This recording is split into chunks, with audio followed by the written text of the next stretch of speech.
8 subtle signs someone close to you secretly dislikes you. Through the lens of Buddhist wisdom, in the quiet moments between words, in the spaces where silence grows heavy, lies a truth that many of us sense but struggle to name. Not all suffering comes wrapped in harsh words or open conflict. Sometimes, the deepest wounds are inflicted by those who smile while their hearts harbor shadows, those who speak kindly while their spirits whisper resentment. The Buddha taught us that all beings seek happiness and wish to avoid suffering, yet paradoxically, we often create the very conditions that perpetuate our pain. When someone close to us harbors secret dislike, it creates ripples of unease that touch every interaction, like stones thrown into still water. These ripples may be subtle, but to the mindful observer, they reveal themselves as clearly as morning mist reveals the shape of mountains. Buddhist wisdom does not encourage us to become suspicious or paranoid, for such attitudes only strengthen the very ego mind that creates separation. Instead, it invites us to develop the clear seeing that comes from a heart unclouded by our own projections and attachments. When we learn to recognize these subtle signs, we do so not to judge or condemn, but to understand the nature of human suffering and respond with compassion both for ourselves and for those whose hearts carry hidden burdens. Like a skilled gardener who notices when a plant's leaves begin to curl before the disease spreads, awareness of these patterns allows us to tend the garden of our relationships with greater wisdom. We learn to water the roots of understanding rather than merely trimming the visible branches of conflict. The first sign, the withholding of genuine warmth in the Buddhist understanding of human nature. Genuine warmth flows naturally from a heart that is open and unguarded. When someone secretly harbors dislike, one of the first casualties is this spontaneous expression of kindness. You may notice that their smile, while present, feels carefully constructed like a beautiful mask that never quite fits the face beneath. Consider Sarah, who began to notice that her longtime friend Maya's embraces had become brief and perfunctory. Where once Maya would linger in conversation, asking about Sarah's children and remembering small details about her life, now their interactions felt scripted. Maya still said the right words, still went through the motions of friendship, but the spark of genuine interest had dimmed. It was as if Maya was performing the role of a friend rather than being one.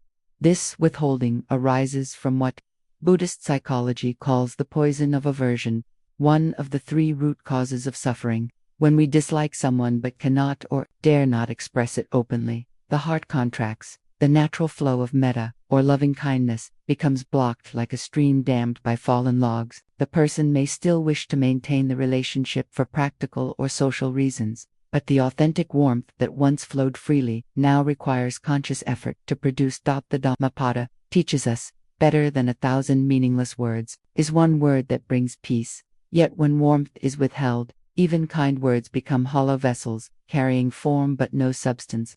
The energy behind the words reveals their true nature to those who listen with the ears of the heart. A wise person responds to such withdrawal, first, by examining their own heart for any seeds of expectation or attachment. Perhaps we have grown accustomed to a certain level of warmth and now suffer because it has diminished. The Buddha reminds us that all conditioned things are impermanent, including the warmth others show us. By releasing our grip on how others should behave, we free ourselves from the suffering of disappointed expectations. Second, we can offer our own genuine warmth without requiring reciprocation.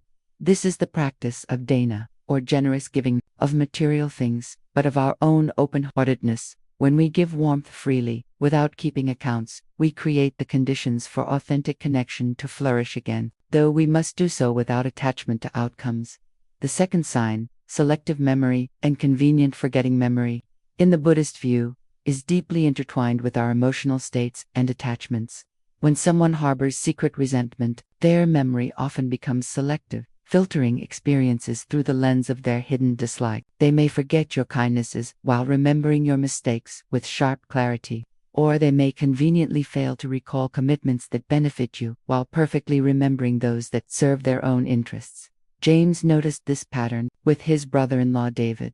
During family gatherings, David would regale everyone with stories of times James had made minor errors or social missteps, laughing as if these were fond memories. Yet David seemed to have completely forgotten the time James drove 4 hours through a snowstorm to help him move, or the birthday when James surprised him with tickets to see his favorite band. When James gently reminded David of these occasions, David would brush them off with comments like, "Oh, right, that," or "I guess that was nice," as if these acts of kindness were footnotes rather than the substantial gestures they had been. This selective memory stems from what Buddhism identifies as the interplay between attachment and aversion.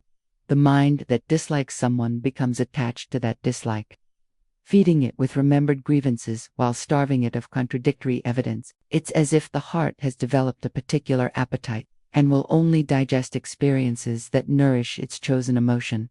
The Buddha spoke of this tendency in his teachings on right mindfulness, explaining how our perceptions are colored by our mental formations. When the mind is clouded by negative habitual patterns of thought and feeling, it literally cannot see clearly. The person is not necessarily being intentionally malicious. They may genuinely experience their filtered memories as the complete truth. An ancient Buddhist story tells of two monks walking beside a river. They encounter a woman who needs help crossing the dangerous current. Though their order forbids touching women, the older monk carries her across and sets her down safely. Hours later, the younger monk, still agitated, says, "How could you touch that woman?" The older monk replies, "I put her down at the river. Why are you still carrying her?" This story illuminates how the mind can cling to certain experiences while releasing others, based not on their objective importance, but on their emotional charge. The person with selective memory continues to carry the stones of resentment while setting down the flowers of kindness. How do we respond with wisdom when encountering such selective memory? First, we practice equanimity, the balanced mind that remains steady, regardless of whether our good deeds are remembered or forgotten. We give kindness for its own sake, not for the recognition it might bring. This frees us from the suffering that comes from keeping emotional scorecards. Second, we can gently offer reminders when appropriate, but without attachment to whether they are accepted. If someone has forgotten our kindness, we might say, "I remember when we helped each other through that difficult time." Not to claim credit, but to offer them the opportunity to see more clearly. If they remain selective in their memory, we can compassionately recognize this as their own form of suffering rather than taking it as a personal affront. The third sign, dampening your joy and enthusiasm. One of the most subtle yet poisonous signs of hidden dislike is the consistent dampening of your joy and enthusiasm. This person may not openly criticize your achievements or happiness, but they have a remarkable ability to dim your light through lukewarm responses, subtle redirections, or the introduction of worry and doubt just when you're feeling most radiant. Maria discovered this pattern with her colleague Elena. Whenever Maria shared exciting news of promotion at work, her daughter's acceptance into college, or even something as simple as finding a beautiful dress on sale, Elena's responses felt like gentle rain on a campfire. "That's nice," Elena would say, then immediately shift the conversation to potential problems. "I hope the new position won't be too stressful." Or, "College is so expensive these days," or "those cheap dresses usually don't last long." Elena never said anything directly negative, but she had an uncanny ability to find the cloud in every silver lining. This behavior arises from what Buddhist teachings identify as mudita's opposite, the inability to feel joy in others' happiness. Mudita, or sympathetic joy, is one of the four Brahmaviharas, or divine abodes of the heart. When this capacity is blocked by hidden resentment or envy, a person unconsciously seeks to diminish the joy they cannot share. It's as if another's happiness highlights their own sense of lack or dissatisfaction, creating an uncomfortable contrast they instinctively seek to reduce. The Buddha taught that all suffering comes from the failure to understand our interconnected nature. When we truly realize that another's joy does not diminish our own, that happiness, like love, multiplies when shared rather than divided, we naturally celebrate others' good fortune. But when the heart is clouded by comparison and competition, another's light feels threatening to our own dim flame. There's a beautiful Jataka tale about a candle that refused to light other candles, fearing it would diminish its own flame. Only when a wise old lamp explained that sharing flame actually strengthens rather than weakens the original light, did the candle understand its error. The lamp showed the candle how a single flame could kindle hundreds of others, creating a brilliant illumination that no single candle could achieve alone. The person who dampens your joy may not realize they're doing so. They might genuinely believe they're being realistic or helpful by pointing out potential problems. Yet their pattern reveals an inner landscape where joy feels scarce and must be rationed rather than celebrated. How do we maintain our inner light when others seek to dim it? First, we practice what Thich Nhat Hanh called no detachment to praise and blame. We learn to kindle our joy from within, like a flame that burns steadily regardless of external winds. Our happiness becomes less dependent on others' validation and more rooted in our own appreciation of life's gifts. Second, we can respond to joy dampening with gentle persistence. When someone introduces worry into our celebration, we might acknowledge their concern while returning to gratitude. Thank you for caring about the challenges I might face. Right now, though, I'm really enjoying this moment of success. This isn't denial of potential difficulties, but a conscious choice to fully experience joy when it arises. Finally, we can silently send metta to the person who struggles to share our happiness. Their inability to celebrate with us reveals their own suffering, the pain of a heart that has forgotten how to dance with life's beauty. Our compassion for their closed heart can prevent us from closing our own in response. The fourth sign, the subtle art of exclusion. Exclusion in the age of social media and group dynamics has become increasingly sophisticated. The person who secretly dislikes you may not openly reject you, but they become masters of the almost invisible, the forgotten phone call, the group chat you somehow never get added to. They create a pattern of exclusion so subtle that when you notice it, you question whether you're being oversensitive. David began to notice this with his friend group, particularly around Marcus, who had seemed to take a dislike to him after a minor disagreement months earlier. David would hear about gatherings after they happened, see photos on social media of events he hadn't known were occurring. When he asked about these occasions, Marcus and others would say things like, "Oh, it was so last minute," or "We thought you might be busy," or "It was just a small thing." Yet these small things happened with remarkable frequency, and David was remarkably absent from them. This behavior stems from what Buddhism identifies as one of the more sophisticated expressions of aversion, rather than confronting their dislike directly, which might require honest communication and potential resolution. The person chooses the path of passive exclusion. This allows them to maintain plausible deniability while still acting on their negative feelings. The psychology behind this behavior often involves what the Buddha called papanka mental proliferation or conceptual elaboration. The person has built a story about why they dislike you, and this story now influences their actions in ways that seem justified to them. Perhaps they've convinced themselves that you wouldn't enjoy certain activities, or that your presence might create tension, or that others prefer when you're not around. These justifications allow them to exclude you while maintaining their self-image as a good person. There's a teaching story about a villager who became convinced that his neighbor was stealing from him. Though he had no evidence, he began interpreting every action through this lens of suspicion. When the neighbor waved good morning, the man thought, "He's checking to see if I'm home so he can steal." When the neighbor offered help with yard work, the man thought, "He wants to case my property." The man's assumption colored every interaction until the supposed thief moved away. Only then did the real thief, a teenager from another street, get caught. And the man realized how his mental story had distorted his perception of an innocent person. Similarly, the person who excludes may have built such a convincing internal narrative about you that their actions feel justified rather than cruel. They may genuinely believe they're protecting the group dynamic or sparing you from situations where you wouldn't fit in. Responding to subtle exclusion requires great wisdom and self-compassion. First, we must examine our own attachment to belonging. The Buddha taught that all conditioned existence is marked by impermanence, including our membership in any particular group. When we cling too tightly to social inclusion, we set ourselves up for suffering when the inevitable changes occur. This doesn't mean we become hermits or stop valuing human connection. Rather, we learn to hold our relationships lightly, appreciating them when they flourish while not being devastated when they shift or fade. We might reflect on the teaching that true security comes from within, from our connection to the unchanging, awareness that witnesses all changing circumstances. Second, we can practice what's called loving speech when addressing exclusion directly. If we choose to bring up the pattern, we do so without accusation or blame. We might say something like, "I've noticed I haven't been included in some recent gatherings. I'm wondering if there's something I should know or if I've unknowingly done something to cause tension." This opens the door for honest communication without cornering the other person or making them defensive. If the exclusion continues despite direct communication, we can practice the profound teaching of letting go.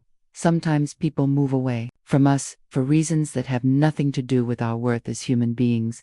Their actions reflect their own inner state, their own capacity for inclusion and kindness. By releasing our grip on relationships that no longer serve mutual flourishing, we create space for connections that do. The fifth sign, backhanded compliments and subtle digs perhaps. No behavior reveals hidden dislike quite as clearly as the backhanded compliment, those statements that appear to praise while actually cutting, that seem to lift you up while subtly tearing you down. These verbal sleights of hand allow the speaker to maintain plausible deniability while delivering their hidden message of disapproval or resentment. Lisa experienced this regularly with her sister-in-law Janet, who had never quite warmed to her after she married Janet's brother. At family gatherings, Janet would make comments like, "Lisa, you look so much younger when you wear makeup," or, "It's amazing how you manage to keep the house clean with your relaxed approach to organization," or, "You're so lucky Tom isn't picky about cooking, he'll eat anything." Each comment stung because it contained just enough apparent kindness to make Lisa feel petty for being hurt.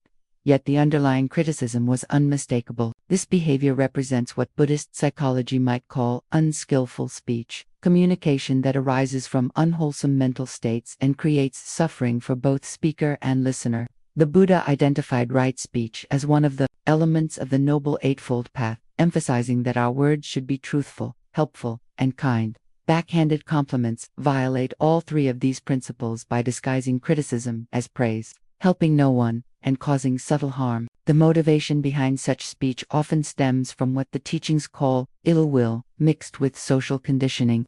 The person wants to express their dislike but feels constrained by social norms or family dynamics. They may also be unconsciously trying to maintain their own self-image as a nice person while still acting on their negative feelings. The backhanded compliment becomes a compromise that satisfies neither their authentic expression nor their higher nature. There's a story from the Buddhist tradition about a monk who was known for his sharp tongue. He would make comments about his fellow monks that were technically accurate but delivered with a cutting edge that left everyone feeling diminished. When confronted by his teacher, the monk protested that he was only speaking the truth. The teacher replied, "A sword can cut away disease, or it can cause a mortal wound. The blade is the same, but the intention behind its use determines whether it heals or harms." The person who gives backhanded compliments often convinces themselves they're being helpful or honest, but their delivery reveals their true intention. Like the monk's sharp tongue, their words may contain truth but are wielded as weapons rather than tools of healing. How do we respond with wisdom to these subtle verbal assaults? First, we can practice what the Buddha called patience or kontitha, ability to remain centered when faced with provocation. Rather than immediately reacting with hurt or anger, we can take a breath and recognize that the speaker's words reveal more about their inner state than about our true nature. We might develop the practice of internally translating backhanded compliments into what they really reveal. When someone says, "You're so lucky your husband isn't picky about cooking," we can hear this as, "I'm struggling with perfectionism about my own cooking and feel threatened by your ease in the kitchen." This doesn't excuse their behavior, but it helps us respond from compassion rather than reactivity. Sometimes, we can respond with direct kindness that reveals the contrast between their approach and ours. To the comment about looking younger with makeup, we might respond, "Thank you for caring about how I look. I feel beautiful both ways." This acknowledges any kernel of care in their comment while affirming our own self-acceptance. Other times, we might address the pattern directly with loving speech. "I notice that your compliments often come with suggestions for how I could do better. I'm wondering if there's something you'd like to talk about directly."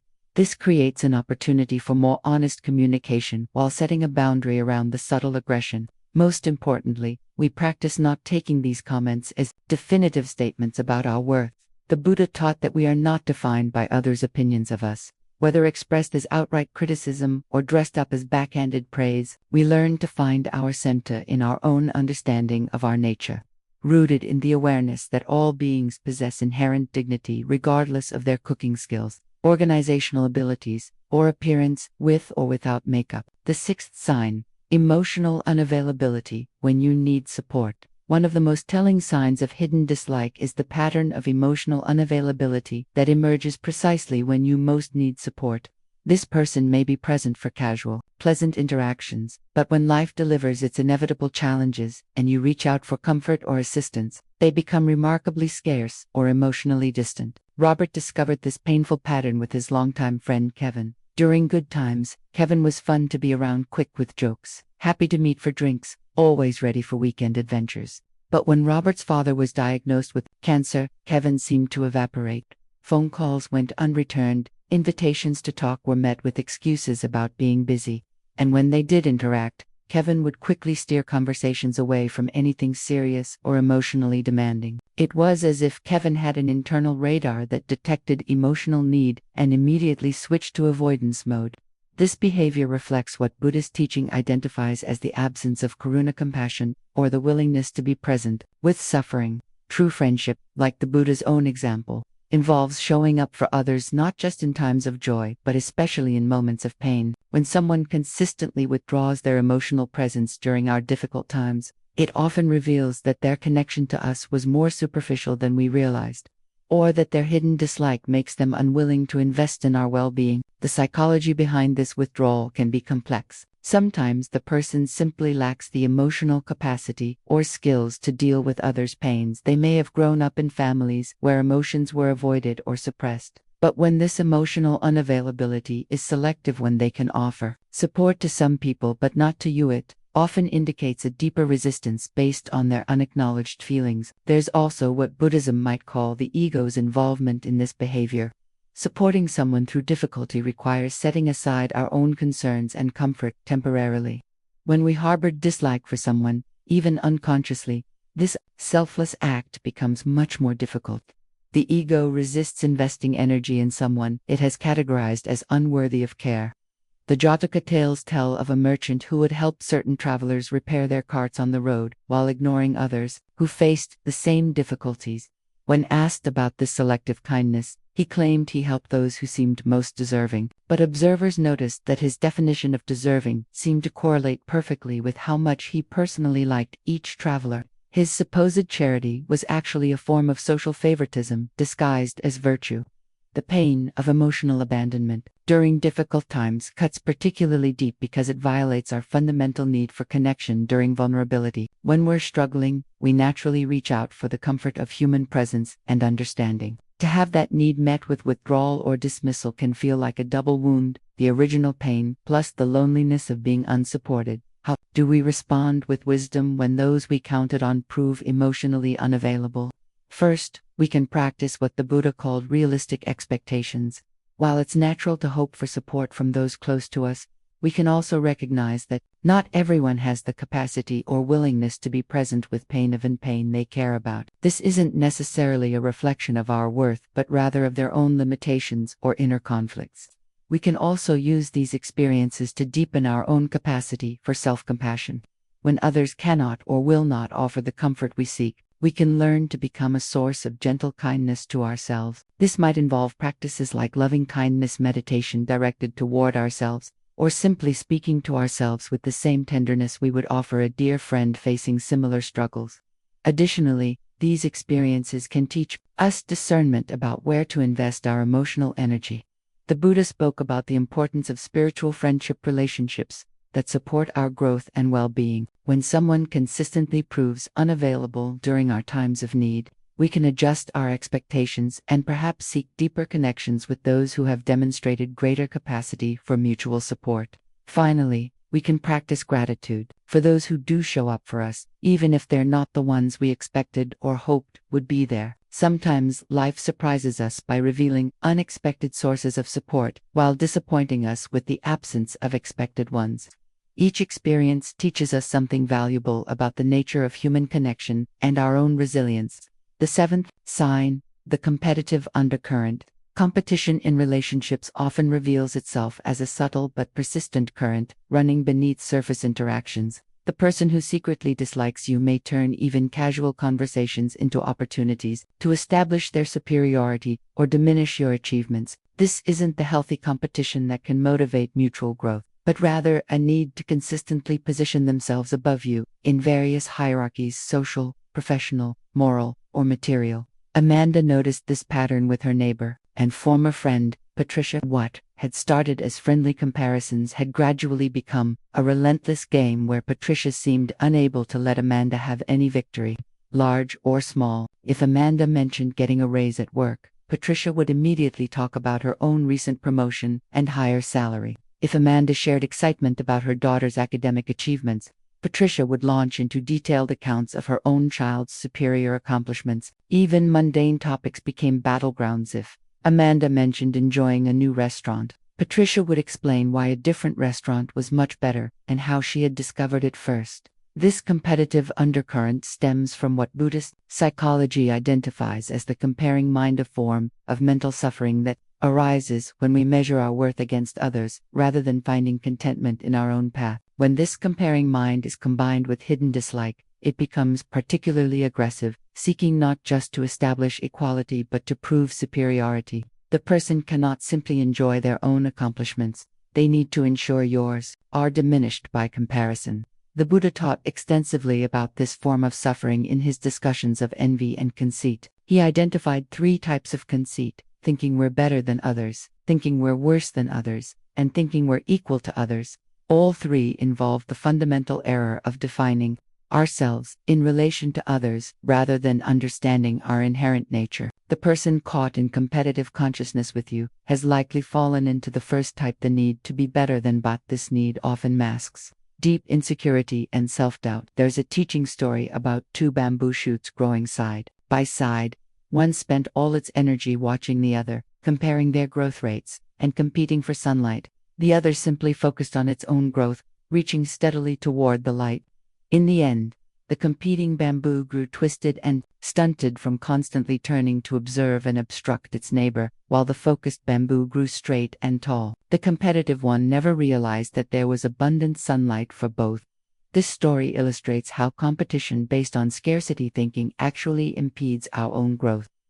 The person who cannot celebrate your successes without immediately overshadowing them with their own creates a dynamic where both parties lose. Instead of learning from each other and supporting mutual flourishing, the relationship becomes a zero-sum game where one person's joy requires another's diminishment. How do we respond with wisdom to persistent competitive undercurrent? First, we can recognize that this behavior usually stems from the competitor's own sense of inadequacy rather than anything inherently threatening about our accomplishments. Their need to diminish our light often reveals how dimly they perceive their own. Understanding this can help us respond with compassion rather than taking their competition as a personal attack. We can also practice what might be called non-competitive presence, refusing to engage in the game while remaining kind and present. When someone tries to one-up our achievements, we might respond with genuine appreciation for their successes, without trying to match or exceed them. This might sound like, "That's wonderful that you got such a great promotion. It sounds like your hard work is really paying off." By celebrating their achievements without immediately countering with our own, we demonstrate a different way of being in relationship. Sometimes, we might gently name the pattern if we feel it would be helpful. I notice we sometimes end up comparing our experiences instead of just enjoying sharing them. I'd love to hear about your promotion just because I care about you, not as a comparison to my own situation. This creates an opening for more authentic connection while setting a boundary around competitive dynamics. Most importantly, we can use these encounters to examine our own relationship with achievement and recognition. Do we need others to acknowledge our successes for them to feel meaningful? Can we find joy in our accomplishments independent of how they compare to others? The Buddha's teaching on non-attachment applies. Here we can appreciate our achievements without clinging to them or needing them validated through comparison. The 8th sign, the burden of constant criticism. The final sign of hidden dislike often manifests as a pattern of constant nitpicking criticism that masquerades as helpfulness or concern. This person seems unable to interact with you without pointing out something you could do better, differently, or more correctly. Their criticism may be delivered gently, even with apparent kindness, but its relentless nature reveals an underlying need to find fault with your choices, methods, and ways of being. Sarah experienced this exhausting pattern with her mother-in-law, Dorothy, who had never fully accepted her son's choice of spouse. Dorothy would visit and immediately begin a subtle critique of everything from Sarah's housekeeping methods to her parenting choices to her career decisions. "Oh, you're using that cleaner. I've found this other brand works so much better. Letting the baby sleep in your bed, that might create problems later. Working so many hours must be hard on the family. Have you considered a different career path? Each comment alone seemed harmless, even caring. But their cumulative effect was to create a constant sense that nothing Sarah did was quite right. This behavior reveals what Buddhist teaching might identify as the critic minda form of suffering that arises when we cannot accept things as they are, and instead constantly judge what we encounter. When this critical tendency is focused persistently on one person, it often masks deeper feelings of dislike or resentment. The criticism becomes a way to express these negative feelings while maintaining the appearance of being helpful. The Buddha spoke often about the suffering that comes from constantly judging and finding fault. In the Dhammapada he taught, look upon the world as a bubble, as a mirage. One who looks upon the world in this way, the king of death, does not see. This profound teaching suggests that when we truly understand the impermanent, nature of all phenomena, we naturally become less attached to having things be different from how they are. The person caught in constant criticism has lost touch with this wisdom. They experience others' different approaches as threats to their own sense of rightness, rather than simply different expressions of human creativity and choice. Their criticism often reveals their own attachment to particular ways of doing things and their discomfort with diversity of approach. There's a Zen story about a master who never corrected his students' meditation posture, even when they slouched or fidgeted. When asked why, he explained, the perfect posture is the one that allows them to realize their own Buddha nature. For some, this happens through struggle with discomfort, for others, through acceptance of their body's needs.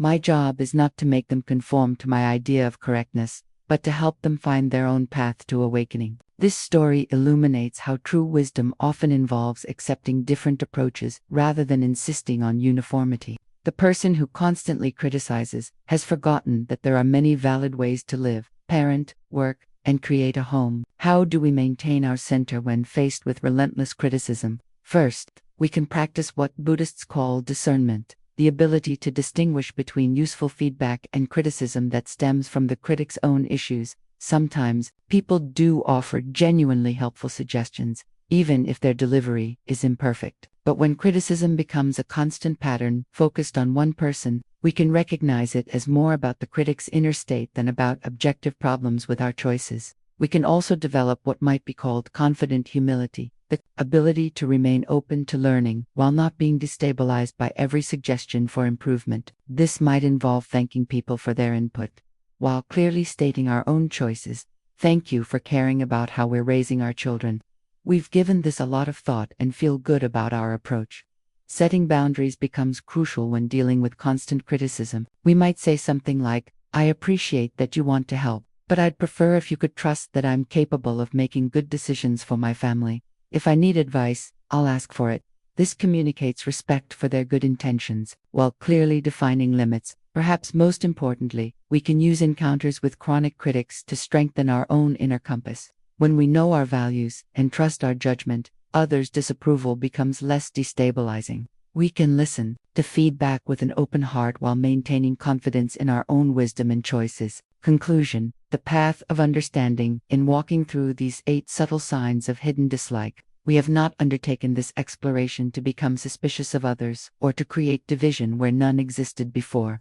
Rather, we have sought to develop the kind of clear seeing that the Buddha encouraged, the ability to perceive reality without the distorting filters of our own projections and wishful thinking. Understanding these patterns serves not to judge those who exhibit them, but to recognize the suffering that drives such behaviors. When someone withholds warmth, selectively remembers only our faults, dampens our joy, excludes us subtly, offers backhanded compliments, becomes unavailable during our difficulties, competes relentlessly, or criticizes constantly, they reveal their own inner landscape of pain. Their actions arise from the same fundamental suffering that affects us all: the delusion that we are separate from others, that another's happiness diminishes our own, that life is a zero-sum game where someone must lose for us to win.